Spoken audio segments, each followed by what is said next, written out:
We back. Nah, I'm joking. Freaking Scary Movie 6 trailer is stuck in my head. That part, for some reason, just keeps replaying in my head over and over and over again. Anyway, welcome back to another Raw review.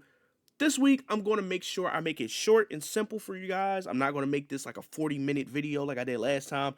I have notes and bullet points. I'm going to go through each bullet point very quickly. I'm going to tell you if I like the match, didn't like the match or the segment, and then we're going to keep on rolling. I'm going to save most of my talking points for the last segment because that was the one that really had the most intrigue. So yeah, it won't be like last week's where I was just rambling and getting stuff wrong and improvising and stuff like that, going off of memory. No, I have actual notes. Let's get into it. Brock Lesnar returns, destroys a group of masked men at ringside. Obafemi comes out, manhandles Brock Lesnar, hits him with the fall from grace, and he drops the beast to get a huge reaction. Seth Rollins was out there with a bunch of masked men. Brock Lesnar came out, dominated them. He couldn't touch Seth Rollins because obviously Seth Rollins isn't cleared to wrestle, so he can't take any bumps. So Obafemi came out, made the assist, hit him with a huge fall from grace. It made the arena shake. It made the crowd shake. It made the ring shake. It made me shake. I ain't gonna lie to you. I was wrong about Obafemi's powerbomb. It actually is devastating. I gotta eat my words and let y'all know that. Like, I went back and I saw my video and I was like, what the hell are you talking about? You tweaking.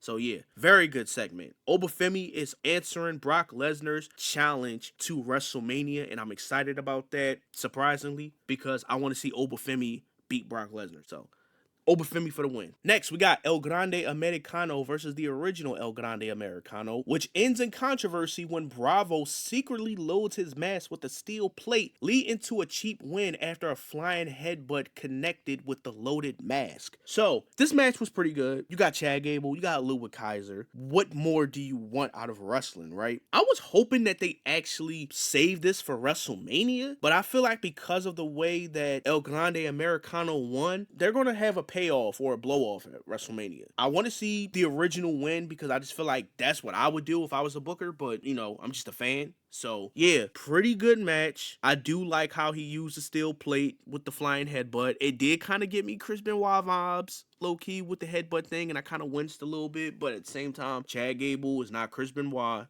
Been doing the headbutt for a while. He does it pretty safely, so as long as he's good, I'm not gonna like complain or make a big thing out of it. But yeah, good match overall. AJ Lee successfully defends the women's Intercontinental title against Bayley by making her tap out of the Black Widow after Bayley misses an elbow from the top rope. This match was pretty good. You got AJ Lee, you got Bayley, two of the best women's wrestlers in the modern era. I am glad that they had this match. I thought that they had pretty good chemistry. Bayley put up a good fight. Nothing really too crazy about the match, honestly. There was no crazy spots or anything like that. I know Bayley is like super anxious about having her moment at WrestleMania, and I gotta get this moment, I gotta get there, and please, Speed, I need this. My mom is kind of homeless. She's having one of those type of moments, and you know, and Lyra Valkyria's like, I want you to get to WrestleMania more than me, and it's like, no, like, I get it, you're a good friend, but you gotta want WrestleMania for yourself too. Like, this is that glass ceiling shit they be talking about. Like, people be like, hey man, you've been here for a long time. You're the greatest wrestler ever. You need to be in WrestleMania. And it's like, this acting is kind of cheesy. It's kind of cringe. But I feel like with Bayley, Lyra, the Kabuki Warriors and stuff, I think they're probably going to do some type of ladder match, or maybe they're going to do like some type of 4-way women's tag team championship match. They might put Alexa and Charlotte in there because Charlotte got to get that paycheck. She got to get that WrestleMania paycheck. So they're going to put Charlotte and Alexa in there. They're going to probably put the Kabuki Warriors. They're going to probably put Lyra and Bayley, and then they're going to do the Irresistible Force for the titles. Now, I don't know if it's going to be a ladder match. That would be cool, but I don't think they're going to do that. Last Legend and Nia Jackson, a ladder match? Are you kidding me? No. I don't think that's gonna happen. They'll probably just do like an elimination style, or you know, they might turn up and do like a table or something like that, but no, they're not gonna do no ladder match. After AJ Lee wins, Becky Lynch ambushes AJ Lee after the match, completely snaps and brutally attacks her with the belt, reestablishing herself as a vicious challenger for the title. This was just basically a post-match attack, something you would see in Universe mode. They're gonna run it back at some point, probably at WrestleMania, and you know what? Becky Lynch is one of my favorites. I really like Becky Lynch a lot. I'm glad that she's kind of like not just like overcrowding the world title scene, and she's like in the mid-card title scene. They're really making this belt feel important. So they running back at WrestleMania. I'm not mad at that. I'm not mad at that at all. Let them do it. They had pretty good matches against each other. Why not? Now we have match of the night. We have Penta, who retains the Intercontinental Championship against Dragon Lee by hitting a sudden Mexican Destroyer out of nowhere for the 3 count. These two have amazing chemistry. Penta is definitely in my top 3 favorite wrestlers right now in this era. Like, he's just so good, bro, and I'm glad that he finally won the Intercontinental Championship. Regardless of my jokes about him last week and his promos and stuff like that, which he did cut this week, he's still really good in all aspects of everything he's doing. Like, his promos are good, even though, you know, his accent and stuff makes it kind of funny at times. Promos really good. He wrestles really good. He's like he's what WWE has been looking for a long time, in my opinion. Like, everyone's been trying to find that replacement for Eddie. Now they're kind of trying to find a replacement for Rey Mysterio. And I low-key, I actually just gave y'all an idea for the next video I was coming out with, which was WWE's Rey Mysterio replacement, which would be Penta. And I believe that he's going to be the successor. I mean, Dominic, some people might, oh, well, what about Dominic? Dominic's not going to put the mask on. Dominic is his own man at this point. He's probably going to be like the answer to Eddie more so. Like, in the ring, he's not Eddie at all. But that's just what I feel. I'm just giving y'all a little, you know what I'm saying, a little sauce, whatever. Anyway, it was a good match. Dragon Lee was over like crazy. People were so happy that Dragon Lee answered the call. When I seen it, I was like, this is about to be a good-ass match. And honestly, I need more of this on the main roster. I need more luchadors, more AAA guys to come on the roster, challenge Penta for the title, and just let Penta... He don't have to beat everybody clean. He can like do some roll-ups, stuff like that, but we need to make this title feel like anybody can come from anywhere and challenge for it. So bring some AAA guys up here, some more luchadors, whatever, and them face for the title. Hell, get some people from NXT and let them challenge for the title too. Like, I like this concept. It's like John Cena's US Open Challenge. Same way how AJ is doing the open thing, you got Penta doing the same thing. Like, it makes those belts feel important. Intercontinental Championship has always been my favorite title in the WWE. It's the workhorse championship. All the best wrestlers have held the belt. This is no different. Very good match. Match of the night for sure. Next, we have Natalya, aka Natty, taps out Maxine with the sharpshooter after cutting off Maxine's momentum and targeting her legs. This was a very short match. I didn't pay that much attention to this match, to be honest with you. Like, I kind of knew Natalya was going to win just based off of how they've been doing everything. Maxine was kind of getting some momentum going. Natalya cut her off with that discus clothesline that she does, which is like amazing. She does it like so good. And then she tapped her out in the sharpshooter. Pretty much that's it. Maxine has been improving in the ring. She still has some work to do, but she's been improving. Natalya, I really like this like gimmick that she has. It's like MMA type gimmick. I like the look with the gloves and the bodysuit, and she has the mouthpiece. It kind of reminds me of Shayna Baszler, and it kind of reminds me of Peak Angle. I was about to call him Perk Angle, but he doesn't like being called Perk Angle. I'm gonna call him Peak Angle. Wrestling Machine Kurt Angle from 2006 to like 2007.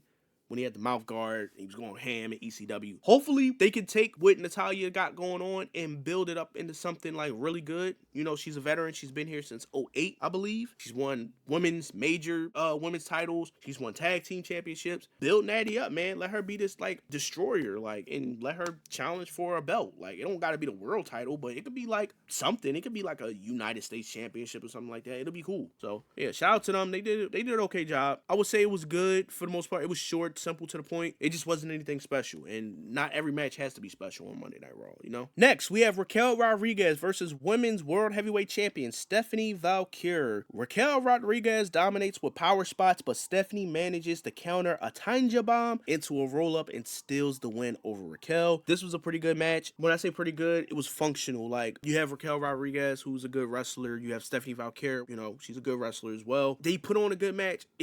It was something about it that just made it kind of lackluster.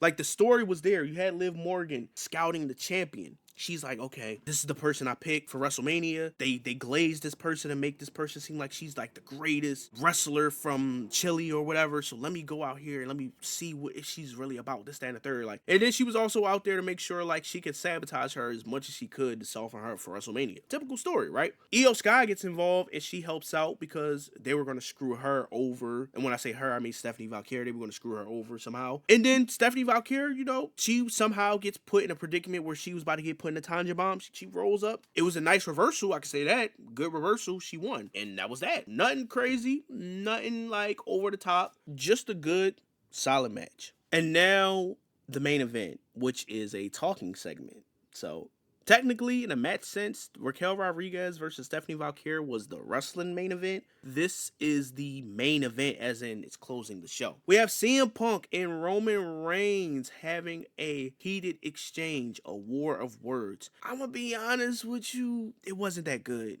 And when I say it wasn't that good, it was like they said all the basic talking points. Roman Reigns called him Phil a lot, and CM Punk was talking about how the Usos, came out and disrespected him and how he deserved it. And he did mention Samoa Joe, not exactly but he basically said it's Samoa Joe. Like, oh, I'm not going to call you Joe because, that's disrespectful to a real Samoan that I love. And so it was a little Samoa Joe shout out. CM Punk is good for those. Roman Reigns was like, saying some stuff like, listen, I'm stronger than you, faster than you, I look better than you. You being the world heavyweight champion is an embarrassment. And because you old as shit. And that triggered CM Punk somehow, and he punched the shit out of Roman Reigns, and then Adam Pearce and all the other people came out and was like, whoa, Punk, relax. And then Roman Reigns sat there and smiled, and I was like, no, you making the tribal chief look weak. I'm not saying they had to come to blows, but at least make it look like he wanted to do something to him. Prime bloodline Roman Reigns, not letting that shit slide at all. He's not. Nobody's just gonna punch him and he's gonna not do anything. Spear, nothing. He just smiled and I'm in his head, and it just felt like a misrepresentation of Roman Reigns' character. I'm surprised the Usos didn't come out, because I was waiting for them to come out and attack CM Punk based off of that, because they was already talking to him backstage like, yeah, I had to do it, it felt good, and he was disrespecting the family, whatever. So I thought they was gonna come out after he did that, but you know what? They didn't. I was surprised. Like I said, the segment wasn't nothing too crazy. They didn't really say anything too profound. It was a lot of the same talking points that other people have used in the past. Hopefully they have a better segment next week. Maybe Roman gets his lick back. Hopefully. So was Monday Night Raw worth watching this week?